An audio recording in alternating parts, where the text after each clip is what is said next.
Hello सलाम नमस्ते दोस्तों। आज हम बात करेंगे भूमंडलीकरण यानी ग्लोबलाइजेशन के बारे में।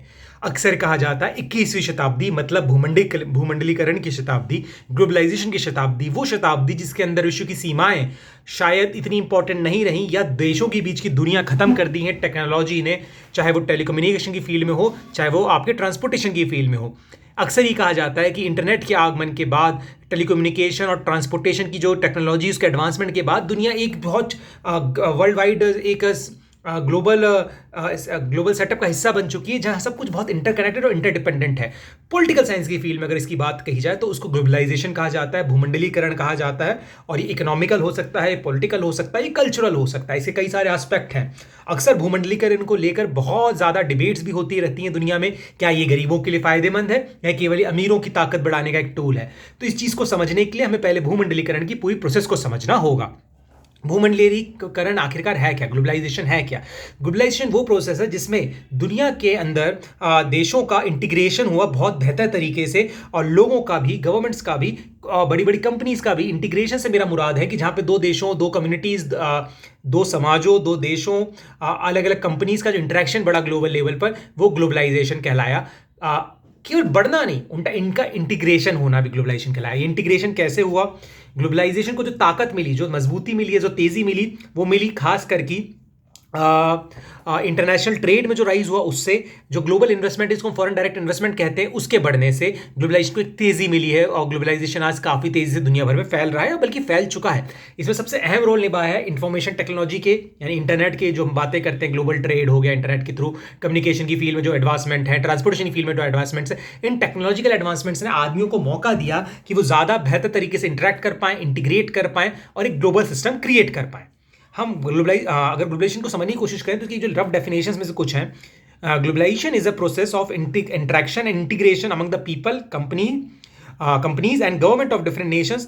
It is a process driven by international trade and investment and aided by information technology. Globalization एक प्रोसेस है जो बेसिकली लोगों का, देशों का, समाजों का, अलग अलग कंपनीज का इंटीग्रेशन और इंटरेक्शन को बढ़ावा देती है। और इस प्रोसेस को जो मदद की है वो इंटरनेशनल ट्रेड, ग्लोबल इन्वेस्टमेंट और आपके advancement in field of technology, information technology ने किया है। ये कोई नई चीज़ नहीं है, पुराने दौर में भी देशों के बीच में इंटरेक्शन होता था। सिल्क रूट्स थे, इंडिया का सामान ancient Greece, Mesopotamia, even Europe तक जाया करता था। सिल्क रूट था जिसके थ्रू चाइना कनेक्ट था सेंट्रल एशिया और देन यूरोप से। बाद में सी रूट्स ढूंढे गए फॉर ट्रेडिंग पर्पसेस, जैसे वास्को डी गामा, कोलंबस के थ्रू। लेकिन वो प्रोसेस स्लो प्रोसेस थी, बिकॉज इन्फॉर्मेशन तेजी से नहीं चलती थी। ग्लोबली हम इंटरेक्टेड नहीं थे, इंटरकनेक्टेड नहीं थे, इतने ज़्यादा इंटीग्रेटेड नहीं थे। इंटरेक्शन की प्रोसेस कंपेरेटिवली स्लो थी बिकॉज एडवांसमेंट नहीं था इन फील्ड ऑफ टेक्नोलॉजी, कि ऐसी कोई टेक्नोलॉजी नहीं थी जिसके तुम इंटरेक्ट कर पाए और हम एक दूसरे पर इंटरडिपेंडेंट हो पाए। बेसिकली ग्लोबलाइजेशन को जो पुश मिला वो second world war, first world war के बाद मिला, जब कुछ ये माना गया, ये देखने में आया कि अगर दुनिया बेहतर तरह से इंटीग्रेटेड होगी तो वॉर के चांसेस शायद कम होंगे, बिकॉज इंटरडिपेंडेंस बढ़ागा। इसके सिवाय जो टेक्नोलॉजिकल एडवांसमेंट्स हुए उसने मौका दिया कि देश आपस में इंटरेक्ट कर पाए, सब सोसाइटीज आपस में इंटरेक्ट कर पाए और ऐसी कंपनीज का राइज हो पाए जो एक कंपनी हेडक्वार्टर्ड है कहीं और उसके ऑपरेशन 10 कंट्रीज में फैले। उसके हेडक्वार्टर अमेरिका में है, प्रोडक्शन उसका इंडिया में हो रहा है और उसका सेल्स अफ्रीका और साउथ एशिया के दूसरे देशों में हो रहा है। तो इस तरह की जो एमएनसीज और टीएनसीज का राइज था, इसने पुश दिया ग्लोबलाइजेशन को पॉलिटिकल साइंस के अंदर। 1950 के बाद से अगर मैं आपको एग्जाम्पल के तौर पे समझाऊं डाटा के साथ थोड़ा सा, जो 1950 के बाद में जो ग्लोबल ट्रेड है वो 20 टाइम बढ़ा है पिछले 200 सालों के हिसाब से। और 1997 से लेकर ये लगभग 97 से लेकर 99 के बीच में लगभग दुगना हो गया है। तो आप देख रहे हैं global integration with advancement in field of technology, IT revolution, किस तरह से ये इंटरेक्शन बढ़ रहा है और किस तरह से ग्लोबल ट्रेड एक ग्लोबल सिनेरियो को, मतलब एक ग्लोबल इंटरनेशनल ट्रेड सिस्टम को बर्थ दे रहा है और इंटरलिंक्ड हो रही है इकोनॉमीज आपस में। टेक्नोलॉजिकल डेवलपमेंट जो पिछले कुछ दशकों में हुआ है इसने ज़्यादा पुश दिया है क्रॉस बॉर्डर इन्वेस्टमेंट्स को और माइग्रेशन को भी। देखो, माइग्रेशन एक बड़ा फैक्टर है ग्लोबलाइजेशन का। माइग्रेशन को लेकर आज काफ़ी ज़्यादा विरोधाभासी बातें जानने को आती हैं अलग अलग मुल्कों से, लेकिन ये देखना होगा कि ग्लोबलाइजेशन में माइग्रेशन एक बड़ा रोल प्ले किया। जब एक तरफ का, फॉर एन एग्जाम्पल, इंडिया का जो टेक्नोलॉजिकल गीक है या जो हमारे टेक्नोलॉजिकल एक्सपर्ट्स है वो यूएस में जाके वहाँ आईटी रेवोल्यूशन को बर्थ दे रहे हैं। एनएचएस जो ब्रिटेन का नेशनल हेल्थ स्कीम, उसमें इंडियंस, पाकिस्तानी, बांग्लादेशी डॉक्टर्स भरे हुए हैं। सिमिलरली अमेरिका के अंदर मेडिक्स में इंडियंस और पाकिस्तानी, बांग्लादेशी बहुत सारे हैं। चाइनीज एक्सपर्ट दुनिया भर में जाके कंस्ट्रक्शन का काम कर रहे हैं, जापानीज एक्सपर्ट दुनिया भर में जाके जो टेक्नोलॉजिकली बड़े बड़े प्रोजेक्ट्स उनको हेड कर रहे हैं, तो दिखा रहा है इन माइग्रेशन के थ्रू इसे पुश ही मिला है।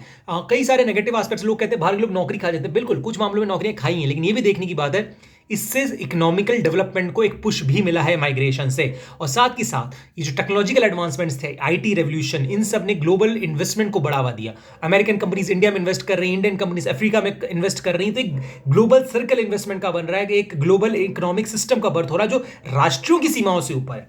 पुराने पॉलिटिकल साइंस की अगर थ्योरीज की बात की जाए तो राष्ट्र सर्वोपरि माना गया, बट ग्लोबलाइजेशन के लिए अक्सर कहा जाता है कि ग्लोबलाइजेशन ने राष्ट्रों को गौण बना दिया, उनकी ताकतों को कम कर दिया, उनकी डिपेंडेंस मार्केट पे, ओपन मार्केट पे ज़्यादा बढ़ा दी।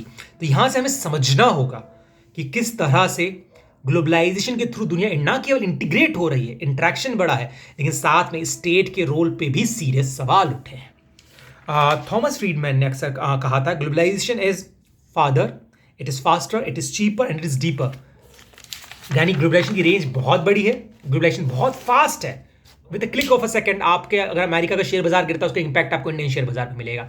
डीपर है, अमेरिकन कंपनीज इंडिया में काम करी, कल्चरल ग्लोबलाइजेशन है। आपको नहीं पता जितना अगर आप जो मैकडॉनल्ड्स का अगर बर्गर खा रहे हैं तो वो भी sort of an cultural globalisation, American eating habits आपके ऊपर हावी हो रही हैं। बॉलीवुड मूवीज ये टूल्स हैं। केवल ग्लोबलाइजेशन का मतलब इकोनॉमी नहीं होता, cultural globalisation, food globalisation, cuisine globalisation, 50 चीज़ें ग्लोबलाइजेशन हर फील्ड में है आज के दौर में, चाहे वो म्यूजिक हो, आर्ट हो, कल्चर हो, इकोनॉमी हो, वॉरफेयर हो, हेल्थ सिस्टम हो। Current wave of globalization is driven by the policies that had open economy domestically and internationally.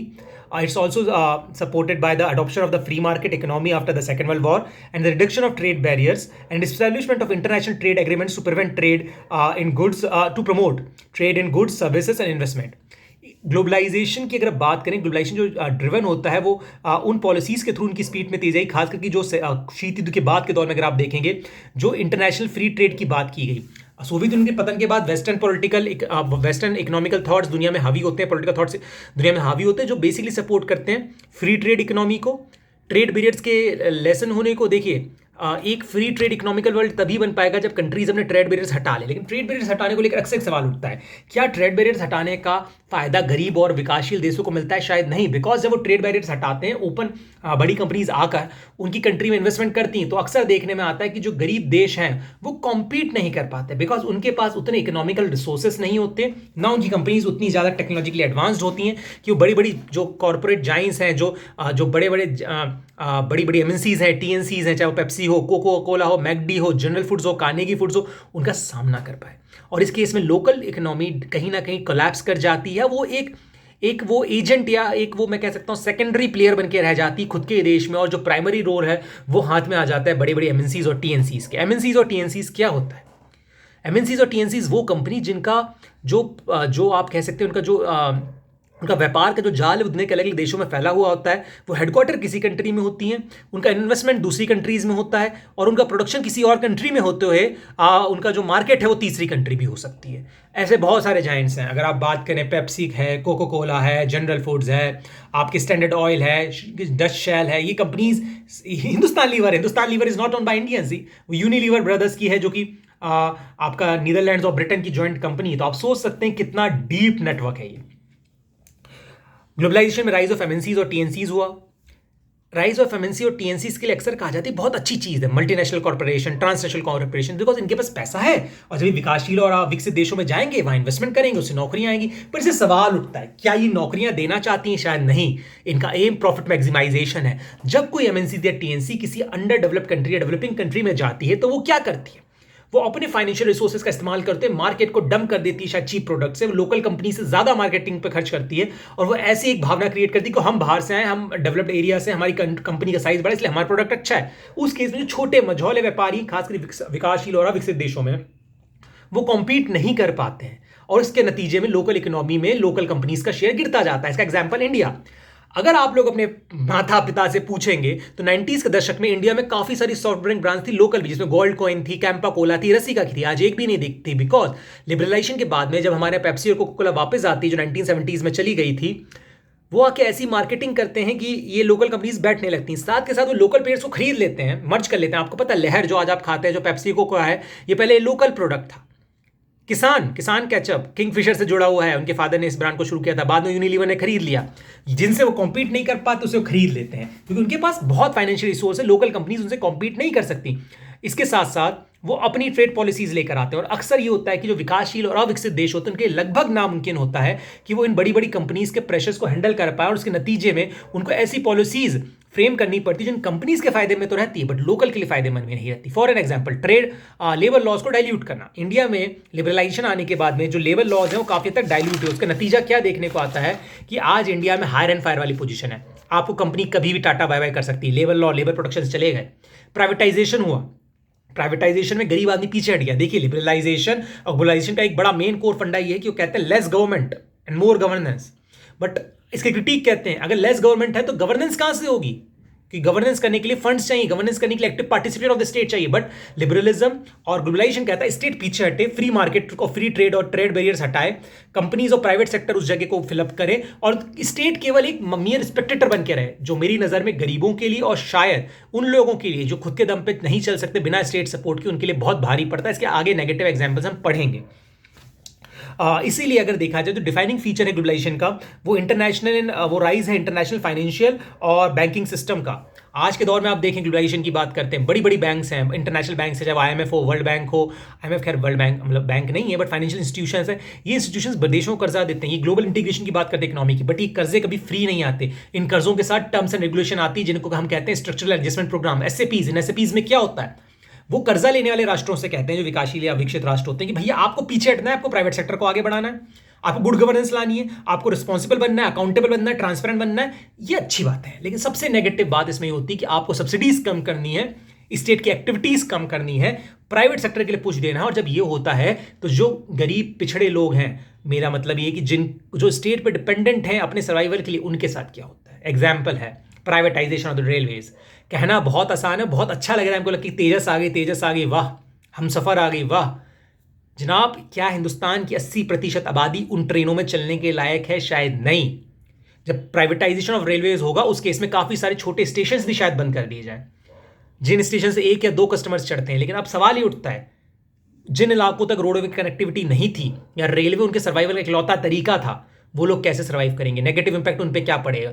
Local general डब्बे बंद करके आप सारे डब्बे एयर कंडीशंस के और लेके जाएंगे तो क्या आपकी जनता की कैपेसिटी है? नहीं। आईएमएफ वर्ल्ड बैंक कहते नहीं, आपको प्राइवेटाइजेशन करना है, सब्सिडीज कम करनी है, पेंशन कम करना है, किसानों की सब्सिडी कम करनी है। अब इसमें डिलेमा ही होता है कि जो डेवलप्ड कंट्रीज होती हैं वो अपने किसानों को सब्सिडी देती हैं, बट जो कंट्रीज आईएमएफ वर्ल्ड बैंक के पास जाती हैं मदद मांगने के लिए, उन पर शर्त लगा दी जाती है अपने किसानों से सब्सिडी कम करें, आप ट्रेड बैरियर्स हटाएं, एग्रीकल्चर में ओपन मार्केट लाएं। अब सवाल ही उठता है कि अमेरिकन किसान जब कॉस्ट ऑफ प्रोडक्शन कम है उसे स्टेट सब्सिडी है, जब वो डंप करेगा क्योंकि वहाँ किसान बड़ा है, 500 एकड़ 1000 एकड़ वाला, हमारे यहाँ 10 बीघा 5 बीघा वाला बड़ा किसान माना जाता है, जब वो डंप आपके प्रोडक्ट करेगा, क्या आपका किसान उनका सामना कर पाएगा? नहीं। ये प्रॉब्लम है। किसान आंदोलन को रिजेक्ट कर देना बहुत आसान है, बट आपको समझना होगा किसान के कंसर्न अपनी जगह है। पूरे के पूरे एग्रीकल्चर सेक्टर को अगर प्राइवेट सेक्टर के दम पे छोड़ दिया तो प्राइवेट सेक्टर डिसाइड करेगा क्या प्राइस है। देखिए, एमएसपी की अक्सर बात की जाती है, एमएसपी मिनिमम सपोर्ट प्राइस है, किसान को कभी मैक्सिमम प्राइस मिला ही नहीं है। और जो एसएपीज हैं वो कहते हैं एमएसपी भी हटाइए, मार्केट डिमांड डिसाइड करेगा किसान को कितना मिलना चाहिए कितना नहीं मिलना चाहिए। तो ये प्रॉब्लमेटिक है। ग्लोबलाइजेशन की हम बात करें, globalisation is broadly defined as a process of integrating nations, people, politically, economically and culturally. जो दुनिया भर में पिछले 20 से 30 सालों में जो इंटरेक्शन और इंटीग्रेशन हुआ है लोगों को कल्चरली, पॉलिटिकली, इकोनॉमिकली, वो ग्लोबलाइजेशन है।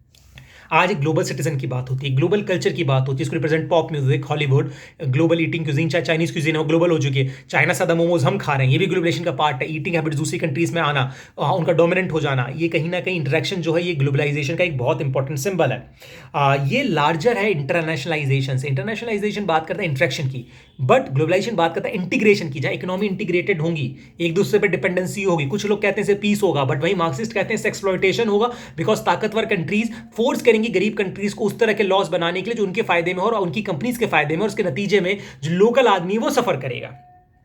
ग्लोबलाइजेशन जो है वो प्रमोट करता है कन्वर्जेंस, हार्मोनाइजेशन, एफिशिएंसी, ग्रोथ और शायद डेमोक्रेटाइजेशन और आपका होमोजेनाइजेशन। बिल्कुल शांति बढ़ती है, इंटरेक्शन हो रहा है, ग्रोथ बढ़ती है, इकोनॉमिकल ग्रोथ होती है। बट इकोनॉमिकल ग्रोथ क्या इंक्लूसिव है या एक्सक्लूसिव है? अब दो चीज होती है। एक इंक्लूसिव ग्रोथ, देश 5% की दर से बढ़ रहा है, लेकिन सबको बराबरी का हक मिल रहा है, सब थोड़ा थोड़ा विकास कर रहे हैं। देश 10% से बढ़ रहा है, लेकिन विकास केवल कुछ लोगों के हद तक सीमित है। ये होती है एक्सक्लूसिव ग्रोथ। सैडली इंडिया की जो इकोनॉमिकल ग्रोथ है पिछले 20 से 25 सालों की, वो एक्सक्लूसिव ग्रोथ रही, क्योंकि पूरी तरह से सोसाइटी को उस ग्रोथ का फायदा नहीं मिला।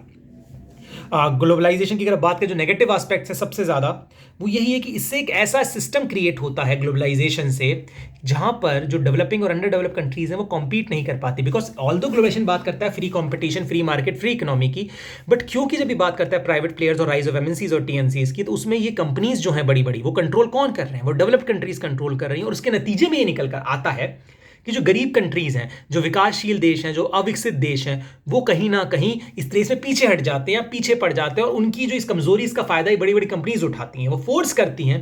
For an example, Africa, American company कोई अफ्रीका में जाती है, वो प्रोडक्शन करती है, वहां की एनवायरमेंटल बायलॉज का एक्सप्लोटेशन करती है।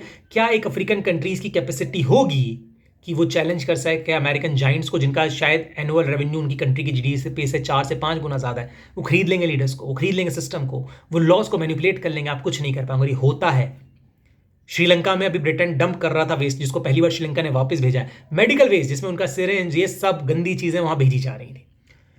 ग्लोबलाइजेशन की बात है कि कोल्ड वॉर के बाद इसका उदय हुआ, सोवियत यूनियन के गिरने के बाद, खासकर कि बर्लिन वॉर के बाद, क्योंकि इसको एक विक्ट्री के तौर पे देखा गया सोवियत यूनियन के पतन को, कि western liberal ideas of integration की जो फ्री मार्केट इकोनॉमी की बात है, उसका उदय, और उसके बाद से ग्लोबलाइजेशन पुश पकड़ता है। 1990s के अंदर दुनिया का हर देश वेस्ट को इमिटेट करना चाहता था, बिकॉज उसको लगता है वेस्ट सक्सेसफुल है, वेस्ट में इकोनॉमिक डेवलपमेंट है। पर उसको इमिटेट करते समय ये अपने इंस्टीट्यूशंस को केयर करना भूल गए, अंडर डेवलपिंग कंट्रीज और अंडर डेवलप्ड कंट्रीज। और उसमें नतीजा ये निकला कि जब आप वेस्टर्न सिस्टम का हिस्सा बनते हैं, आपने अपनी खुद की इकोनॉमीज कोलैप्स करवा ली, आप डिपेंडेंसी क्रिएट कर लिया आपने अपनी वेस्टर्न कंपनीज और वेस्टर्न नेशंस के ऊपर। आपने प्राइवेटाइजेशन को बढ़ावा दिया, आपने डीरेगुलेशन ऑफ मार्केट को बढ़ावा दिया, आपने रिडक्शन ऑफ गवर्नमेंट एक्सपेंडिचर को बढ़ावा दिया, आपने बैकनिंग ऑफ गवर्नमेंट को बढ़ावा दिया। इसका सबसे नेगेटिव इंपैक्ट ये निकला कि आपका लोकल इकोनॉमी श्रिंक हो गया, और जो श्रिंकेज का फायदा किसने उठाया? जो बाहर से एमएनसीज और टीएनसीज आई, उन्होंने आपकी लोकल मार्केट को कैप्चर कर लिया। 98 से लेकर 98 का दौर तो ऐसा था कि चाहे कम्युनिस्ट कंट्री हो, चाहे चाइना क्यों ना, चाहे वियतनाम क्यों ना, वो खुद को ओपन और फ्री मार्केट और इंटीग्रेटेड इन वर्ल्ड सिस्टम दिखाने की होड़ सी लग गई सबको कि हम ग्लोबलाइज्ड हैं। ग्लोबलाइजेशन को एम्पावरमेंट समझा गया। ये नहीं देखा गया इसका सबसे नेगेटिव साइड शायद ये था कि जो एक आम आदमी है वो उसके ऊपर इसका क्या असर पड़ेगा, एक अविकसित देश के ऊपर क्या असर पड़ेगा, और उसके नतीजे आज हमें देखने को मिल रहे हैं कई जगह। इसने नए मार्केट्स को जन्म दिया ग्लोबलाइजेशन में, जिसमें सर्विस सेक्टर है, फाइनेंशियल सेक्टर, कंज्यूमर गुड्स का सेक्टर है। पहले कंज्यूमर गुड्स के सेक्शन को लोकल समझा जाता था कि इंडिया में फ्रिज बन रहा है, इंडिया पूरा करेगा, इंडिया के अंदर मैकडॉनल्ड्स का मैगी बन रही है, इंडिया मैगी खाएगा। आपके नॉलेज के लिए बताऊं, इंडिया में बनने वाली मैगी कितनी कंट्रीज में एक्सपोर्ट होती है यूनिलीवर के ब्रांड के तहत, आपको शायद नहीं पता। वाई नूडल्स जो आप खाते हो, नेपाल की कंपनी है, नेपाल में बनती है, इंडिया में बिक रही है। अगर आप आगे बढ़े, हमारे बनने वाले मोटरसाइकिल जो कंज्यूमर गुड्स हैं, ये ईरान और अफ्रीका की कंट्रीज में जा रहे हैं। फाइनेंशियल, ग्लोबल फाइनेंशियल इंस्टीट्यूशंस का राइज हुआ, बड़ी बड़ी जो बैंकिंग और ट्रेडिंग फर्म्स हैं वो दुनिया भर में ट्रेडिंग कर रहे हैं, फाइनेंशियल पोर्टफोलियो संभाल रहे हैं। सर्विस सेक्टर, आईटी सेक्टर का राइज, इंडिया में बैठा हुआ आदमी अमेरिका के अंदर कॉल सेंटर्स को हैंडल कर रहा है, हेल्थ सेक्टर को हैंडल कर रहा है, बैंकिंग सिस्टम का इंटीग्रेशन हुआ, न्यू एक्टर्स का राइज हुआ। पहले स्टेट ही आईआर को संभालता था, ग्लोबलाइजेशन में ऐसा नहीं हुआ। बड़े बड़े INGOs, Bill and Melinda Gates Foundation, उनका इतना सालाना खर्चा जितना कई अफ्रीकन कंट्रीज का जीडीपी नहीं है। क्यों नहीं वो इंपैक्ट डालेगा? WTO जैसे ऑर्गेनाइजेशन दुनिया के अंदर स्टेट्स को फोर्स करते हैं कि भैया अगर आपको इकोनॉमी का हिस्सा बनना है ग्लोबल, तो आपको ट्रेड को डीरेगुलेट करना पड़ेगा। ये कंट्रीज कहीं ना कि स्टेट की हेजेमनी को चैलेंज कर रही है, कंट्रीज है, institution. MNCs, Pepsi, Coca, McD, ये एग्जाम्पल मैं इसलिए देता हूँ अक्सर कि भैया लोगों को पता है, हमने पेप्सी देखी है, आप सोच नहीं सकते, पेप्सी दुनिया के हर देश में है। और सेम फॉर्मूला, स्टैंडर्डाइजेशन, जो चीज़ अफ्रीका में मिल रही है वही चीज़ आपको इंडिया में मिलेगी, वही चीज़ आपको यूरोप में मिलेगी। नए आइडियाज जिसमें individualism, liberalism, democracy, human rights, global environment, peace, intellectual property rights की चीज़ें जागी ग्लोबलाइजेशन के दौर में। ह्यूमन राइट्स ग्लोबल एक कंसर्न बना, ऑल्दो जब डेमोक्रेसी को ऑयल चाहिए होता तभी ह्यूमन राइट्स याद आता है वेस्टर्न कंट्रीज को। तो खैर, इंडिविजुअलिज्म की बढ़ावा दिया गया। पहली बार कहा गया प्राइवेट सेक्टर सर्वोपरि है, आप स्टेट रोक नहीं सकता प्राइवेट आदमी को डेवलपमेंट होने से, उसका सेल्फ डेवलपमेंट होने से। स्टेट का काम है उसको केवल मौके देना कि वो खुद को डेवलप करे। पर अक्सर इसमें होता है अनफेयर कंपटीशन की बात भूल जाते हैं, उसका नतीजा गरीब लोग भुगतते हैं। कम्युनिकेशन फास्टर और चीपर हुआ, और तो सबको पता है फेसबुक व्हाट्सएप चला रहे हो, यहाँ से बैठ के अमेरिका फ्री में अपने कजिन से बात करते हो। पहले लगते थे कितने 10 से 15 रुपये पर मिनट, अब है 600 रुपये महीने में, जितनी बात करनी है कर लो। डायमेंशंस इसके इकोनॉमिकल हैं, मेन जो है इकोनॉमिकल जो इसके डायमेंशंस हैं वो ग्लोबल फ्लो ऑफ कैपिटल है, इंफॉर्मेशन टेक्नोलॉजी और ट्रेड का जो डेवलपमेंट है वो है। दिख रहा है आपको अमेरिकन फॉरेन डायरेक्ट इन्वेस्टमेंट जिसको हम कहते हैं, वो ग्लोबल फ्लो ऑफ ट्रेड में आ जाएगा, इकोनॉमी में आ जाएगा। कैपिटल में आ जाएगा। इसी तरह ग्लोबल इकोनॉमी का जो इंटीग्रेशन है, राइज ऑफ एमएनसी टीएनसीज, ये इकोनॉमिक फैक्टर में आ जाएंगे। सोशल, जो एक प्रोग्रेसिव इकोनॉमी की बात करें, ग्लोबल सोसाइटी का क्रिएशन हुआ, ह्यूमन राइट्स की बात, इसके सिवाय आपकी ग्लोबल इन्वेस्टमेंट का जो असर सोसाइटीज़ पे पड़ता है, ग्लोबल सिटीजन, ग्लोबल कल्चर, ये सब के इसके सोशल एस्पेक्ट्स हैं। अगर आप बात करें इसको समझने की कि इस दुनिया को नज़दीक लाए, लोगों को नज़दीक लाए, लोगों को इंट्रैक्शन बढ़ा, एक ग्लोबल सोसाइटी की बात है। हम लोग कंसर्न हुए दूसरे देशों के इश्यूज़ को भी लेके, इंट्रैक्शन बढ़ने से कहीं ना कहीं। Second refers to the policy of, ये बात करता है लिबरलाइजेशन को सपोर्ट करने की। ये इंटरनेशनल स्टैंडर्ड ऑफ लेबर्स की बात इसने करी, सोसाइटी की बात करें, लिबरलाइजेशन आया, लोगों के इंडिविजुअल डेवलपमेंट की बात इसने करी। इसने बात करी कि लेबर्स के लिए ग्लोबल स्टैंडर्ड सेम होने चाहिए। इन्वायरमेंट की बात इसने करी। इसने कॉर्पोरेट कल्चर को बर्थ दिया, दुनिया में बहुत सारी चीज़ों को बात किया। Social dimension of globalisation refers to its impact on life and the work of people, on their families and their societies. Working condition, employment, income and social protection are their few aspects. Globalisation का क्या impact पड़ा लोगों की life पर, उनका interaction किस तरह से बदला, सोसाइटी में चेंज कैसा है, ग्लोबलाइजेशन से ग्लोबल कल्चर पैदा हुआ, इनका इम्पैक्ट, अनएम्प्लॉयमेंट बढ़ा, कई जगह बढ़ा, कई जगह कम हुआ। हाँ, जॉब जनरेट हुए सर्विस सेक्टर से, लेकिन उसका क्वालिटी ऑफ लाइफ पे क्या नेगेटिव इम्पैक्ट पड़ा। आज जॉब सिक्योरिटी नहीं, इनकम बढ़ी बट जॉब सिक्योरिटी चली गई, लेबर राइट्स नहीं है। सोशल प्रोटेक्शन कम हो गया, इंडिया में पेंशन सिस्टम नहीं है, तो आप ग्लोबलाइजेशन में वो कहता है इस तरह की चीज़ें नहीं होनी चाहिए, खर्चा स्टेट को कम करना चाहिए। एम्प्लॉयमेंट लोकल सेक्टर्स में कम हुए, जो एमएनसीज टीएनसीज के सेक्टर में राइज हुआ इकोनॉमी का, लेकिन जो छोटी कंपनीज थी जहाँ पे देखो, जब बड़ी कंपनीज आती है तो उनका फोकस मैकेनाइजेशन पे होता है, जबकि अंडर डेवलपिंग और जो अंडर डेवलप कंट्रीज उनकी इकोनॉमी हमेशा से मैनुअल पर रही है। तो कहीं ना कहीं इसका नेगेटिव इम्पैक्ट भी जॉब सेक्टर पर पड़ता है।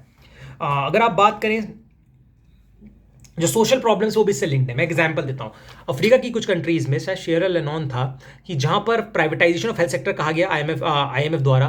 जब उन्होंने प्राइवेटाइजेशन ऑफ हेल्थ सेक्टर किया तो उन्होंने हेल्थ सेक्टर में एक नॉमिनल चार्जिंग फीस लगा दी मैटरनिटी हॉस्पिटल्स में। उस देश में चाइल्ड मोर्टेलिटी रेट, जो मतलब बच्चे पैदा होते से मर जाते हैं, मदर मोर्टेलिटी रेट, वो बढ़ के 10% बढ़ गया, बिकॉज कई गरीब लोग उसको यूज नहीं कर पाते थे। साउथ अमेरिका में कुछ कंट्रीज ने वाटर यूजेस बढ़ा दिए चार्जेस का प्राइवेटाइजेशन करके, वहाँ पर डायरिया के केसेस बढ़ गए, बिकॉज लोगों के पास शायद वो पानी पीने खरीदने के लिए पैसे उतने भी नहीं थे, नॉमिनल चार्जेस भी नहीं थे। यूके में पब्लिक ट्रांसपोर्ट बहुत महंगा है, बिकॉज रेलवे प्राइवेट है वहाँ। तो ये इसका नेगेटिव इम्पैक्ट आप सोशल लाइफ पे साफ साफ देख सकते हो। सोशल प्रॉब्लम कहीं ना कहीं उनसे लिंक है, अनएम्प्लॉयमेंट से लेके चाहे लेस सोशल सिक्योरिटी, पॉवर्टी, इसमें ग्लोबलाइजेशन एक रोल प्ले किया है। गरीबी कुछ मामलों में कम की, पर कुछ मामलों में बढ़ाई भी, ये देखने की जरूरी चीज़ है।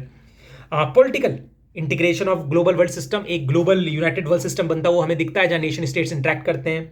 Rise of non state actors, MNCs, TNC, global terrorist group. पहले होता था भाई इंडिया का टेररिस्ट हम संभालेंगे, अब तो ग्लोबल टेररिस्ट है, यहां से बैठा आदमी दुनिया में कुछ भी कर सकता है।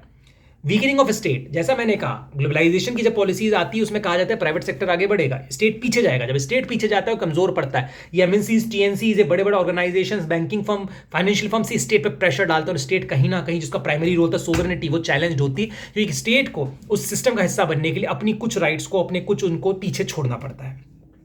पॉजिटिव है, नेगेटिव, इस पर डिबेट किया जा सकता है। Rise of organisations like IMF, world bank, WTO, international जो अलग अलग आईजीओज हैं, जैसे सार्क है, बिम्स्टेक है, आपका आसियान है, सार्क है, ये जो बनी, इससे स्टेट की कहीं ना कहीं अकेले की सोवरेनिटी खत्म हुई, एक कॉपरेशन की भावना बढ़ी, एक सिस्टम, एक एजेंडा सेट का अलग ग्रुप्स क्रिएट हुए। ये स्टेट की हेजेमनी को चैलेंज करता है। बिल्कुल, जब प्राइवेट सेक्टर आगे आएगा और वो स्टेट की हेजेमनी को चैलेंज करेगा तो स्टेट वीक होगा और स्टेट रिफॉर्म भी होगा। इसका पॉजिटिव एस्पेक्ट है कि हाँ, स्टेट कुछ मामलों में रिस्पॉन्सिव बन जाता है, बट नेगेटिव एस्पेक्ट ये कि जो स्टेट है ये कहीं ना कहीं प्रेशराइज्ड हो जाता है इन प्राइवेट प्लेयर्स। इसका नतीजा हमें देखने को आता है कि जब वो आंखें बंद करके प्राइवेट प्लेयर्स की शर्तें मानता है, आंखें बंद करके प्राइवेटाइजेशन करता है, सोशल जस्टिस को खत्म करता है, इसका नेगेटिव एस्पेक्ट आप इंडिया में आज देख रहे हैं कई फील्ड्स में। Cultural, rise of new global culture connecting professionals specially business lead. आज की तारीख में इंडिया का मतलब एक ग्लोबल सिटीजन की बात आती है कि ग्लोबल सिटीजन कौन है, क्या ग्लोबल कल्चर है, और वो आपको देखने को आसानी से मिलेगा। इसने नई वैल्यूज़ को भी जन्म दिया, इंडिविजुअलिज्म, प्रोफेशनलिज्म, कॉर्पोरेटिज्म, एक sense of deprivation among the masses जो उस ग्लोबलाइजेशन का हिस्सा नहीं बन पाई। सबसे बड़ी बात, ग्लोबलाइजेशन बात करते हैं टेक्नोलॉजिकल एडवांसमेंट, इकोनॉमिकल एडवांसमेंट की, एजुकेशनल एडवांसमेंट की। जो लोग इस सिस्टम का हिस्सा नहीं बन पाए वो कहीं ना कहीं पीछे रह गए इस रेस में, उनका एक्सप्लॉयटेशन हुआ, उनकी जो बेसिक राइट्स है जो स्टेट एटलीस्ट उन्हें पहले इंश्योर कर रहा था वो भी उनके हाथ से चले गए। तो ये उसका एक बहुत बड़ा नेगेटिव एस्पेक्ट है। ग्लोबलाइजेशन और क्लाइमेट चेंज, पहले इंडिया का पॉल्यूशन इंडिया का होता था, अब ऐसा नहीं माना जाता। ये समझा गया कि चाइना में होने वाले पॉल्यूशन का इंपैक्ट ना केवल इंडिया में पड़ेगा, पैसिफिक ओशन में छोटे से कंट्री टुवालू पे भी पड़ेगा, बिकॉज जब समुद्र का लेवल बढ़ेगा चाइना नहीं डूबेगा, टुवालू डूब जाएगा। तो जो ये जो पेरिस समिट है, ग्लोबल इन्वायरमेंटल लॉज हैं, कार्बन फुटप्रिंट है, ये भी कहीं ना कहीं ग्लोबलाइजेशन से पैदा हो। दूसरा, इसका नेगेटिव एस्पेक्ट देखिए, अमेरिका में क्योंकि इन्वायरमेंटल लॉ स्ट्रिक्ट है, वहां की कंपनीज बांग्लादेश और इंडिया में इंडस्ट्री सेटअप करेंगी, अपने शिप्स यहां लाके ब्रेक करेंगी क्योंकि यहां के इन्वायरमेंटल लॉज कमजोर हैं। आप डेवलपिंग कंट्रीज को प्रेशराइज करेंगे कि आप अपने इन्वायरमेंटल लॉज को स्ट्रॉन्ग ना करेंगे, बिकॉज हमें हमारा इन्वायरमेंट बचाना है, इसलिए हम आपका इन्वायरमेंट खराब करेंगे। ये होता है। विदेशों से जहाज टूटने गुजरात के अलंग में आते हैं, पूरा कोस्ट वहां का पॉल्यूटेड है, हमारा लेबर लॉ, क्योंकि हमारा इन्वायरमेंटल लॉ इतने सख्त नहीं है, प्लस हमें दबाया जाता है। एमएनसीज, इसका एग्जांपल दे रहा हूं, MNC moving to the developing countries, बड़ी बड़ी companies production base to so called under developing countries, Vietnam, Bangladesh, India में डाल रही है, बिकॉज यहाँ लेबर लॉ और ट्रेड लॉज और आपके सिवाय इसके इन्वायरमेंटल लॉज कमजोर हैं, आप इसका फायदा उठा सकती हैं। ग्लोबल फुड कार्बन फुटप्रिंट की बात, कि चाइना का इंपैक्ट कार्बन फुटप्रिंट पे कहां तक है, या अमेरिका का, इंडिया का। फ्री ट्रेड ने स्टेट्स को मजबूर कर दिया, जो WTO IMF वो कहता है भी है कि आपको तभी कर्जा मिलेगा जब अपने लॉस को आप ऐसा ना बनाए कि जिससे उन इन्वायरमेंटल लॉस से इंटरनेशनल ट्रेड पे नेगेटिव इंपैक्ट पड़े। डिस्ट्रक्शन ऑफ रेन फॉरेस्ट, आप जो पाम ऑयल खाते हैं, बीकानेरी, नमकीन, भुजिया, ये सब पाम ऑयल से बनती है। पाम ऑयल हमारे यहाँ नहीं होता, कहाँ से आता है? इंडोनेशिया और मलेशिया के जो रेन फॉरेस्ट है, जहाँ जो सालों से प्रिस्टीन रेन फॉरेस्ट है, उनको तबाह करके वहाँ पे प्लांटेशंस बनाए जाते हैं, जिनके थ्रू से पाम ऑयल आता है जंगलों की तबाही के बाद। रबड़ प्लांटेशंस, ब्राजील के अंदर के रेन फॉरेस्ट को खत्म करना, ग्रेजिंग लैंड्स के लिए, जो बीफ वहाँ के लोग खाते हैं, जो मीट खाता है यो अमेरिका, वो जाता है ब्राजील से एनिमल ग्रेजिंग के लिए। बड़े बड़े जो प्रिस्टीन रेन फॉरेस्ट थे, उनको तबाह कर दिया गया। ये दिखाता है उसका असर।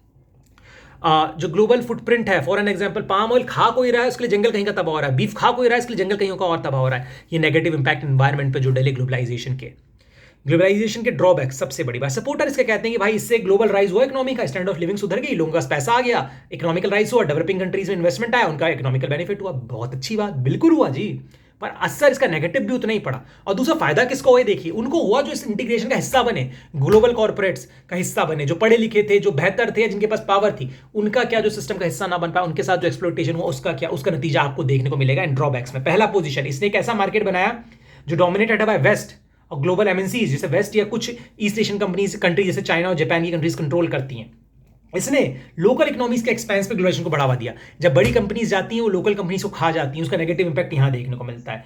लोगों के अंदर कहीं ना कहीं अगर आप देखें, एक भावना को जन्म दिया 21वीं शताब्दी का जो पहला दशक था 2010 के बाद, जिसमें उनको लगा भाई ग्लोबलाइजेशन से फायदे की जगह उल्टा में नुकसान हो रहा है। इसका नतीजा कई जगह आपको राष्ट्रवाद का उदय देखने को मिलता है, जैसे कि ब्रिटेन, वो यूरोपियन यूनियन से बाहर हुआ। यूरोपियन यूनियन एक सिंबल था ग्लोबलाइजेशन का, फ्री ट्रेड का, उससे यूरोप से क्यों, क्योंकि ब्रिटेन को लगा कि फायदे से ज्यादा नुकसान हो रहा है, कि हमारी लोकल इकोनॉमी पर इसका नेगेटिव इंपैक्ट पड़ रहा है इंटीग्रेशन। सिमिलरली अमेरिका में जब ट्रम्प अमेरिका फर्स्ट की बात करता है, तो क्या था, मेक यूएसए ग्रेट अगेन, वो क्या था? इट मीन्स कि आप लोकल इकोनॉमी को फिर से ऊपर, बड़ी बड़ा डिलेमा है। अमेरिका हम खुद तो कहता है make USA great again, but it force developing nation like India कि आप अपने आगे ट्रेड बेटिस हटा दें। तो दिखाता है वेस्ट कितना बायस्ड है, वो कभी भी नहीं चाहता कि दुनिया में बराबरी से ताकत का डिस्ट्रीब्यूशन हो। इसने स्टेट को कमजोर किया, इसका इंपैक्ट गरीबों पे पड़ा। जब स्टेट पहले सोशल वेलफेयर करता था, ग्लोबलाइजेशन ने कहा नहीं जी भैया, आप वेलफेयर सिस्टम से पीछे हटें, आप सब्सिडीज हटाएं। नतीजा privatisation of basic public services हुआ, स्टेट प्रोटेक्शन जो था इन फील्ड ऑफ लेबर लॉस वो हटा। सीधा सीधा नतीजा उनको पड़ता है जो स्टेट पे डिपेंडेंट थे अपने सर्वाइवल के, जैसे गरीब।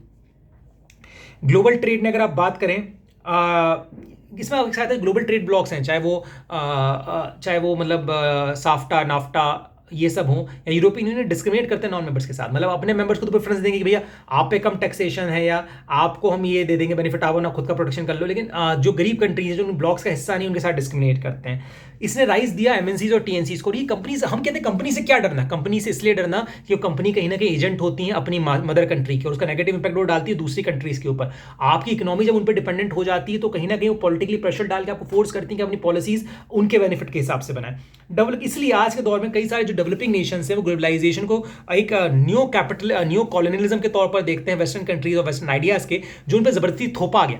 मेरी कंट्री कमजोर है, मेरी कंट्री को मदद चाहिए, जब मदद मांग जाऊंगा तो जो इंटरनेशनल ऑर्गेनाइजेशन जो कहती है कि मदद के लिए बनी है, वो कहते हैं मदद तो देंगे, पर पहली शर्त है कि आप अपनी सोवरेनिटी को सरेंडर करें। और उसके नतीजे में कहीं ना कहीं होता है कि एक ग्लोबल न्यू कॉलोनियल एस्पेक्ट बनने लगता है, न्यू कॉलोनियल सिस्टम का बर्थ होता है, जिसके नतीजे में जो डेवलपिंग कंट्रीज हैं वो सफर करती हैं, और एक राइज ऑफ अल्ट्रा कैपिटलिज्म होता है, जहां हर चीज मनी ड्रिवन है, सोशल और ह्यूमन एस्पेक्ट को फोकस नहीं किया गया।